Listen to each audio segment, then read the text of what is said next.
Space and time are an abstraction. Time flies. Life moves from the past to the future. What happens now and what will happen in the future is always a result of what happened in the past. In our world, something is always being born, something dies, and something remains the same. Everything in the universe is created, maintained for a certain amount of time, and then destroyed in order to be renewed in ideal form again. It's extremely difficult to say when Hinduism began. The tradition itself maintains that it's a timeless religion that has always existed. The origins of Hinduism can be traced to the ancient Indus Valley civilization. This would mean that the religion is over 4,000 years old. Along with ancient Egypt and Mesopotamia, it was one of 3 early civilizations of the Old World, and the most widespread among them. It was the real birthplace of Western ideology and culture. Today we've come together to speak about Vedic knowledge and the whole concept of Vedas.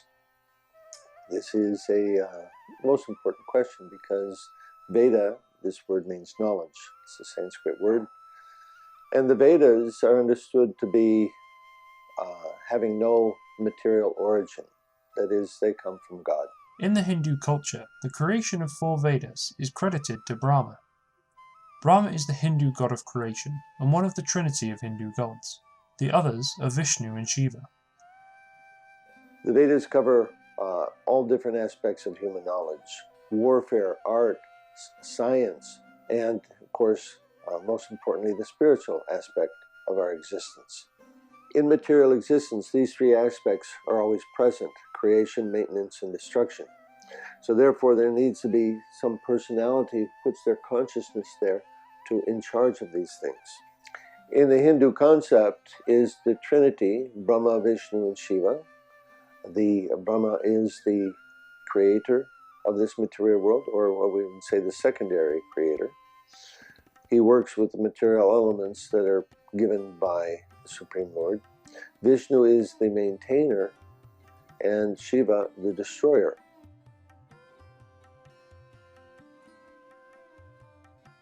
Vedic knowledge is often confused with what today is called Hinduism. Actually, in the Vedas, the word Hindu does not appear. The concept of Hinduism comes from the Arabs, who referred to the Indians who lived on the other side of the Sindh River. And in that Arabic language, they cannot pronounce the S very well, and so Sindhu becomes Hindu. Numerous books are available in Hinduism. There are 2 historical legends known as the Mahabharata and the Ramayana. Of course, many people know about the book called Mahabharata and the Ramayana. These are 2 of the great Indian classics. The Mahabharata is accepted by Indians, people of Vedic culture, as being the authentic history of India. And that story takes place approximately 5,000 years ago, at the end of the last age, in which there's a great war on the basis, or let's say, a war fought over the principles of Dharma. Dharma means, what are we supposed to do? How are we supposed to live? What are the principles by which this world should operate? So, like we said, this world has 2 different personalities: the divine or devas, and the demonic or asuras. And throughout the history of the world, there's always conflict between these 2 groups because they have different purposes. So the Mahabharata is a description of the Battle of Kurukshetra, what we might call the First World War, in which the devas, or the divine, and the asuras, they were fighting for control of the planet. Brahma Astra, the weapon created by Brahma himself. The term Astra means an arrow or missile. It was charged with all the power of the universe. There was neither a counterattack nor a defense that could stop it. As we talked about the Battle of Kurukshetra, in the Mahabharata there's mention of the different astras or weapons that they used. One astra is called the Brahma Astra. And this is actually a type of atomic weapon. It's unconquerable force, but very different from today's atomic weapons in that the Brahma Astra will attack or devastate one specific thing without harming anything around it. So it attacks with irresistible force, devastating force, without harming anything other than its intended target. So it's a very intelligent weapon, very powerful and intelligent. The Mahabharata clearly describes a catastrophic blast that rocked the continent. It was an unknown weapon, an iron thunderbolt, a gigantic messenger of death, which reduced to ashes the entire race of the Vrishnis and the Andhakas. The corpses were so burned as to be unrecognizable. Hair and nails fell out. Pottery broke without apparent cause, and the birds turned white. After a few hours, all foodstuffs were infected. This looked like a description of deaths and devastation due to radiation poisoning at a nuclear blast. Based on these descriptions, many theorists believe that nuclear weapons could have existed in ancient times. However, it's not clearly explained by science how these ancient civilizations knew such an advanced technology. The more we try to understand this, the more questions we uncover.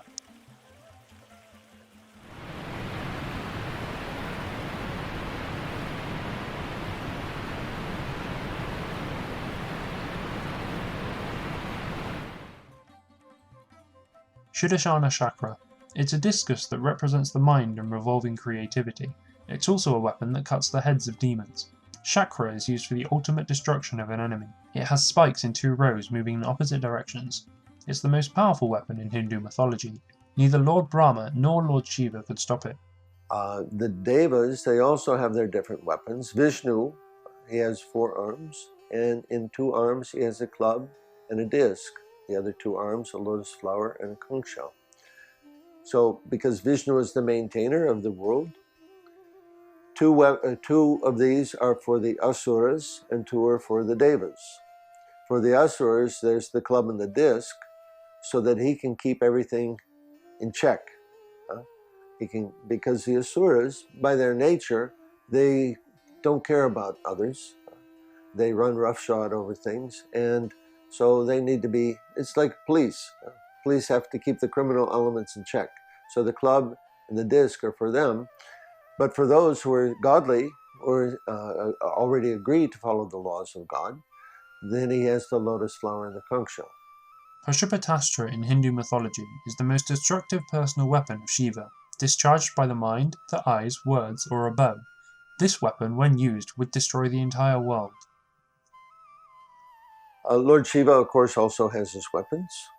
Lord Shiva is in charge of the devastation of the material world. He's a very, very powerful personality. He's not in the category of living beings like us, but he's actually part of the Godhead. He is the shelter of those persons who are immersed or taken by tamagun. So tamagun means destructive elements, intoxication, death, warfare, and so on. So Lord Shiva actually gives shelter to persons who are very much fond or attached to these kinds of activities.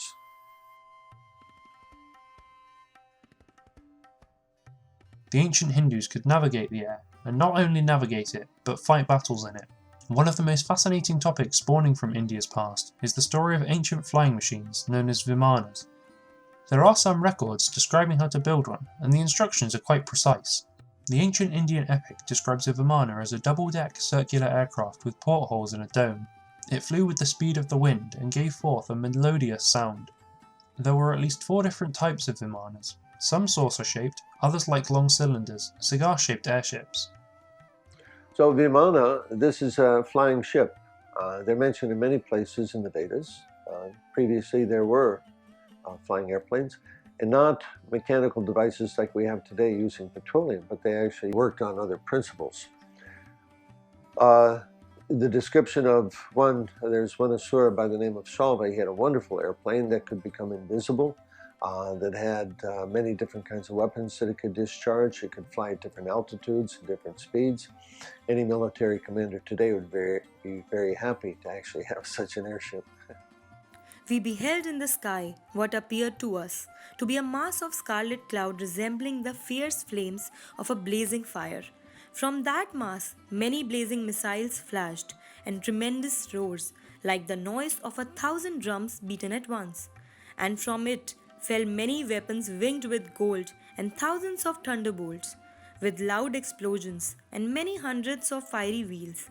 Loud became the uproar of falling horses, slain by these missiles, and of mighty elephants struck by the explosions. Those terrible Rakshasas had the shape of large mounds stationed in the sky.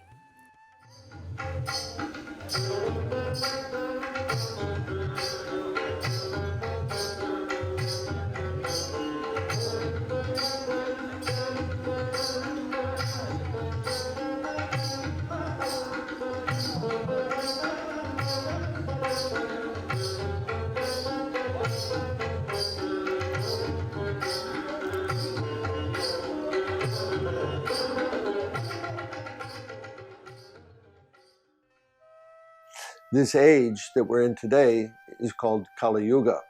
And the influence of this age is to reduce intelligence, to reduce the qualities of human beings. And so consequently, our lives are becoming more and more crude, not better. The Vedic worldview is antithetical to what's given to us in the worldview of modern science. Modern science would have us believe that everything began from a big bang and it's evolving and getting better and better, and that what we have today is the pinnacle of human civilization. The Vedic opinion is completely opposite, that formerly there were very grand civilizations, and this age has become a much worse quality. So everybody's heard about the Golden Age, perhaps, and the Silver Age. There's Golden, Silver Age, Bronze Age, and now the Iron Age of Kali. This means degradation of human life. So now we have airplanes, we have flying ships, we have atomic weapons, but these are very crude compared to the airships and the weapons of former ages. The future is a concept. It doesn't exist. The point of life is here and now. The Vedic worldview explains time as being cyclical, that history does repeat itself again and again. So these four ages, the Golden Age, the Silver Age, the Bronze Age, and the Iron Age, they repeat one after the other. Each age has different qualities. And so the earth is somewhat like a multi-purpose room. So there's a time for those who are very saintly and a time for those who are very worldly. And each age has a particular religion that's given for the people according to their nature, according to their ability and understanding. In this age of Kali, because it's the most degraded age, religion is made to be very simple.